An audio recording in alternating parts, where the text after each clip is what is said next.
मैं समय हूं और आज महाभारत की अमर कथा सुनाने जा रहा हूं। यह महाभारत केवल भरत वंश की कोई सीधी सादी युद्ध कथा नहीं है। यह कथा है भारतीय संस्कृति के उतार चढ़ाव की।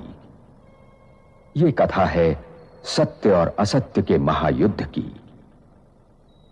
यह कथा है अंधेरे से जूझने वाले उजाले की।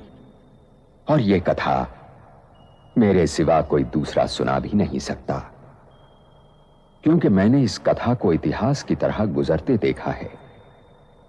इसका हर पात्र मेरा देखा हुआ है। इसकी हर घटना मेरे सामने घटी है।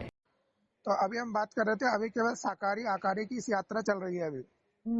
जब ब्राह्मण बनेंगे, ब्राह्मण मतलब ब्रह्मा संस्कार, और जब ब्रह्मा संस्कार आएगा तब बनेंगे ब्रह्मासु विष्णु। विष्णु है चतुर्भुजी स्वरूप, दैवी संस्कार। वो सिंगल संस्कार नहीं है, नर और नारी केवल सिंगल संस्कार नहीं है, वो डबल संस्कार है। लेकिन डबल संस्कार अब क्योंकि अभी विष्णु एकदम से नहीं बनेंगे, विष्णु बनने से पहले ये संकर चाप संकरण से गुजरना पड़ेगा। हाँ जी। और संकरण से जब गुजरेंगे तब हमारा ये दैवी संस्कार इमर्ज होकर के आएगा कि हम दैवी माँ है। ये मीठी मीठी आत्मा शब्द मर्ज हो जाएगा। हाँ जी, हाँ जी। मीठी मीठी आत्मा शब्द मर्ज होने के बाद सेकंड स्टेप में आएगा संकरण का, क्योंकि अपने आप को केवल बिंदिया एक तरफा नहीं समझेंगे कि हम केवल नर हैं तो भी आत्मा है, नारी है तो भी आत्मा है। क्योंकि आत्मा क्या है, दोनों के जिसके अंदर संस्कार है, हुनर है, उस कंप्लीट स्वरूप को आत्मा कहा जाता है। हाँ जी, बीज रूप आत्मा है ना। हाँ, तो उसका संस्करण जब आकारी स्वरूप में भी एक मतलब ये यात्रा है, कहाँ से, ब्रह्मा के संस्कार से लेकर के उस संकरण की यात्रा में आने की।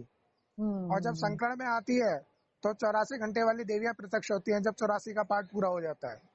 हाँ जी। दैवी स्वरूप जब प्रत्यक्ष होता है तब उसके बाद उसी स्वरूप में ही क्या दिखाते हैं, तीसरा नेत्र दिखाते हैं। ब्रह्मा को नहीं दिखाते, विष्णु को भी नहीं दिखाते उस स्वरूप में, लेकिन तीसरा नेत्र हमारी एक्चुअल निराकार स्मृति का नेत्र दिखाते हैं।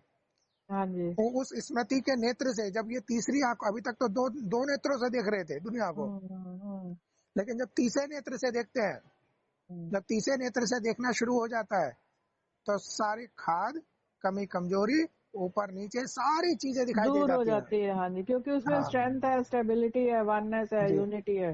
हाँ, तो वो तने में पाई जाती है। वो तने भी अभी साइड कर दो उसको भी। अभी केवल इस यात्रा को देखो, वो उसको भी सेंटर मतलब सेंटर में पाई जाती है। सेंटर तो अब वो क्या बनेगा, तीसरा नेत्र वहां से चमकता हुआ दिखाई देगा।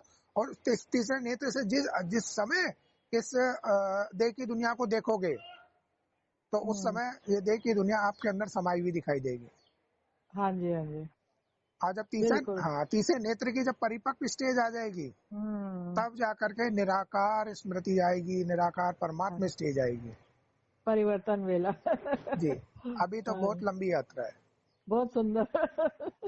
आनंद आ गया। जी जी जी जी। हाँ जी, अच्छा जी। मैं ही दुर्योधन हूं, मैं ही अर्जुन और मैं ही कुरुक्षेत्र। क्योंकि महाभारत बनते बिगड़ते रिश्तों और रिश्तों के आधार और जीवन सागर को मथकर जीवन के तत्व और सत्य का अमृत काढ़ने की कहानी भी है। और ये लड़ाई हर युग को अपने अपने कुरुक्षेत्र में लड़नी पड़ती है, क्योंकि हर युग के सत्य को वर्तमान असत्य से जूझना पड़ता है।